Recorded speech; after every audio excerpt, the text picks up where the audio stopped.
अभिनंदन, आभार और बहुत बहुत स्वागत है दोस्तों पॉजिटिविटी की डेली वैक्सीन का सेगमेंट मॉर्निंग मंत्र के स्वरूप में। जनरली इस सेगमेंट के वीडियोस बच्ची मतलब फ्रेया ही अपलोड करती है, लेकिन उसके परिवार में कुछ पारिवारिक और सामाजिक परिस्थितियां ऐसी है कि शी स्टक समवेयर। तो इस सेगमेंट की चेन टूटनी नहीं चाहिए। तो जितने भी वीडियोस मतलब कहानियाँ उसके पास है, उसमें से कल का वीडियो सिर्फ एक आवाज़ के संदर्भ में पहुंचा था, आज संभव है तो एक वीडियो के माध्यम से ले लीजिए और एक दो दिनों में फ्रेया वापस फिर से एक बार आपके समक्ष उपस्थित हो जाएगी। तो चलिए एक कहानी सुनते हैं आज सुबह सुबह में। एक गरीब घर का लड़का था, पिताजी नहीं थे। माताजी ने जैसे तैसे करके उसे बड़ा किया था, पढ़ने में होनहार था। वो जैसे जैसे बड़ा होता गया उसने कुछ न कुछ कार्य करके माताजी को घर चलाने में मदद करनी शुरू कर दी। फिर पढ़ाई के लिए वो शहर में गया, वहाँ पे अपना खर्चा तो वो निकाल ही लेता था पढ़ाई के साथ साथ, और कुछ धनराशि वो घर पे भी भेजता था ताकि उसकी माँ को भी थोड़ा सा सपोर्ट मिले। पढ़ाई कंप्लीट कर ली और फिर वो नौकरी के लिए हर जगह पे आवेदन कर रहा था कि कहीं ना कहीं से मिल जाए तो बात बन जाए, जीवन संवर जाए, ये जो तपश्चर्या मेहनत के रूप में की है उसका फल मिल जाए।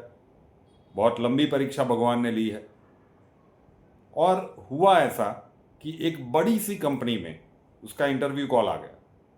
जो थोड़े बहुत आवेदन उसने किए थे आशा के साथ, एक बड़ी सी कंपनी में से उसका इंटरव्यू कॉल आ गया। अब वो जो कंपनी थी वो जिस शहर में वो लड़का रह रहा था उससे बहुत दूर थी। तो अगर स्टेट ट्रांसपोर्ट की बस में भी वो जाता तो लगभग लगभग आने जाने का 500 रुपया किराया हो जाता। अब इस लड़के ने बहुत सारा उधार उसके दोस्तों के पास से भी ले रखा था, अभी वो चुकाना तो बाकी था। तब और उधार तो वो मांग नहीं सकता था। उसने जहाँ पे रहता था वहाँ सारी चीज़ें खंगाल ली तो 50 रुपये उसके पास निकले। फिर उसने सोचा कि चलो जो भी हो मैनेज हो जाएगा, अगर भगवान ने इतना किया है तो बाकी का अरेंजमेंट हो ही जाएगा, बस स्टैंड के ऊपर कोई ना कोई मिल जाएगा और एक बार इंटरव्यू तक पहुंच जाए और फिर बात बन जाएगी। तो दूसरे दिन सुबह वो रेडी होकर वो 50 रुपये लेकर बस स्टैंड के ऊपर चला गया। लंबे समय उसने राह देखी लेकिन कोई भी उसे जान पहचान का नहीं मिला। अब बस के अंदर जाएंगे तो फिर जाने का 250, आने का 250 किराया लगता, उसके पास तो 50 रुपये था। 1 डेढ़ घंटा वो घूमता रहा कि कोई ना कोई मिल जाए, कोई नहीं मिला। हताश होकर निराश होकर वो बस स्टैंड से बाहर निकला। सामने एक मंदिर दिखा, उसने सोचा कि भाई भगवान से ही अर्जी लगा देते हैं, कंप्लेन भी कर देते हैं। तो दर्शन करने के लिए गया मंदिर में, भगवान से प्रार्थना भी की, कंप्लेन भी की कि कितनी बड़ी परीक्षा ले रहा है तू, इतना संघर्ष किया अभी भी तेरा मन नहीं भरा है क्या? अब इतने संघर्ष में मैं पास हो गया, एक आपकी कृपा से मुझे ये कंपनी में इंटरव्यू का कॉल मिल गया है, लेकिन जाने के लिए मेरे पास किराया नहीं है, मैं कैसे जाऊं? हताश मन से प्रार्थना करके वो बाहर निकला। मंदिर की सीढ़ियों के पास देखा तो एक बूढ़ा भिखारी फकीर वहाँ पे बैठा हुआ था। बूढ़ा सा आदमी वहाँ पे आके बस भीख मांगने का काम करता था और उसका जो बाउल था वो नोटों से भरा हुआ था, अच्छे खासे पैसे थे उसमें। तो वो लड़का तो थोड़ा सा और निराश हो गया कि भाई जिसको ज़रूरत है उसको तुम देते नहीं, भगवान से मन ही मन कंप्लेन करने लगा, और जिसको ज़रूरत नहीं है उसका पूरा बाउल भरा हुआ है। तो वो जो बूढ़ा आदमी था जो वहाँ पे भीख मांगता था, उसने कहीं ना कहीं इस लड़के के ऊपर के चेहरे के ऊपर जो भाव थे उसे पढ़ ली। तो उसने उस लड़के को बुलाया कि यहाँ आओ बेटा, क्या बात है? तो लड़का बोलने लगा कि भाई गजब है, आप भीख मांगते हो, लोग आपको देकर जाते हैं, मैं भगवान से लिटरली भीख मांग के आया हूँ, आज मेरा इंटरव्यू कॉल है लेकिन मैं पहुंच नहीं पाऊंगा क्योंकि आने जाने का किराया 500 रुपया लगेगा। क्या ही करें।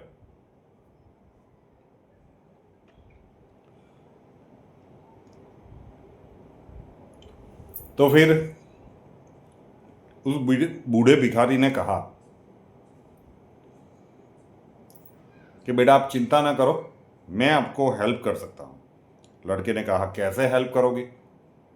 कि देखो भाई, मैं तो यहाँ पे मंदिर के बाहर, यही मेरा ठिकाना है, ठीक है।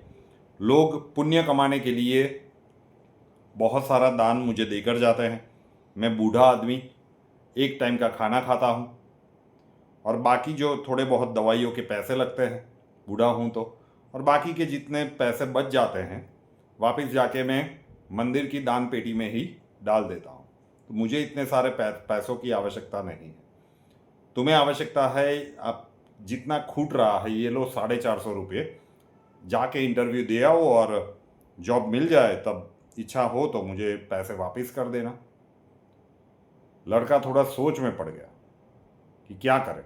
फिर सोचा कि शायद भगवान की ही ये मर्जी है, भगवान ने ही ये अरेंजमेंट किया है। तो वो बूढ़े आदमी से जो वहाँ पे भीख मांगता था, उनसे 450 रुपये लेकर 50 रुपये उसके पास थे, वो इंटरव्यू के लिए चला गया। लकीली उसका सिलेक्शन भी हो गया, बहुत ही अच्छे सैलरी के साथ उसकी जॉब लग गई। 3 दिनों के बाद उसे वहाँ पे ज्वाइन करना था, और रहने के लिए कॉटेज और बहुत सारी फैसिलिटीज़, अच्छी वाली कंपनी थी तो उसे मिल चुकी थी।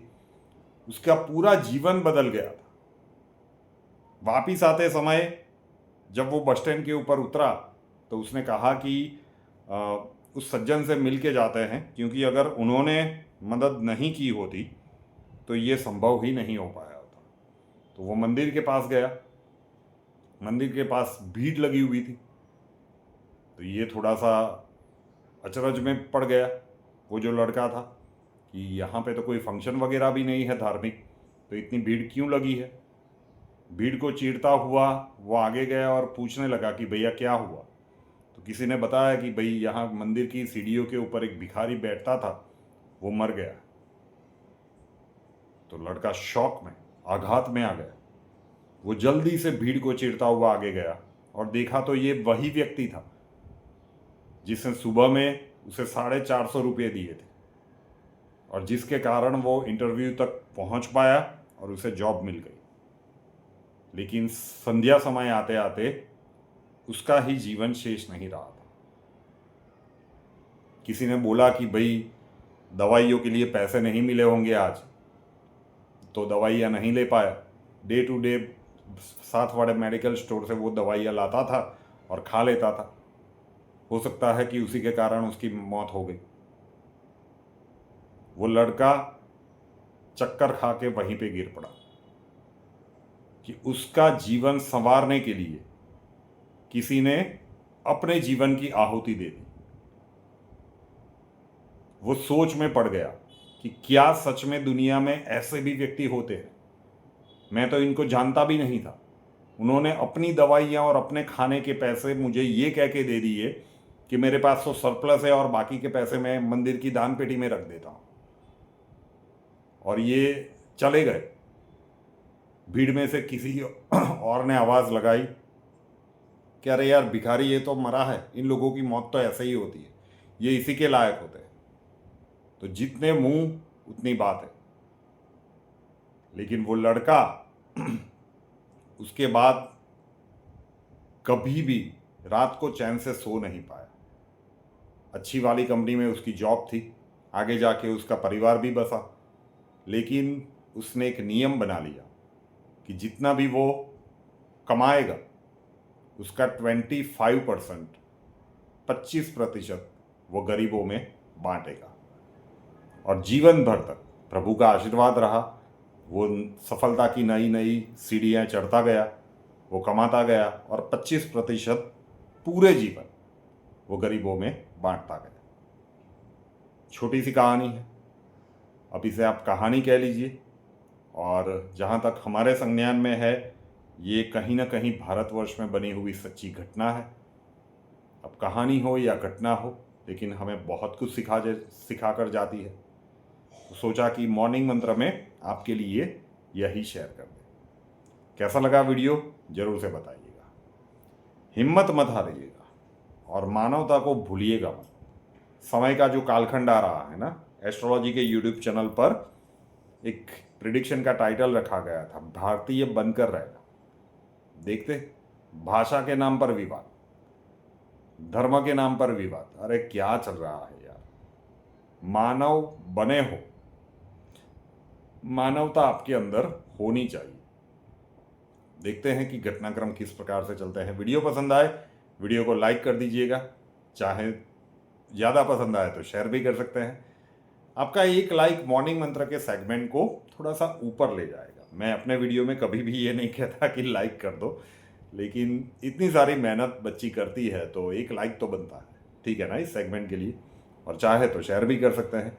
फ्रेया शाह नाम के इस यूट्यूब चैनल को अभी तक सब्सक्राइब नहीं किया है तो कर लें, साथ वाला बेल आइकॉन दबा दीजिए और उसके बाद 3 ऑप्शन आएंगे, ऑल के ऊपर क्लिक कर दीजिए ताकि हर नए वीडियो की नोटिफिकेशन आपको सबसे पहले मिलती रहे। नए वीडियो के साथ फिर मिलेंगे। जय हिंद।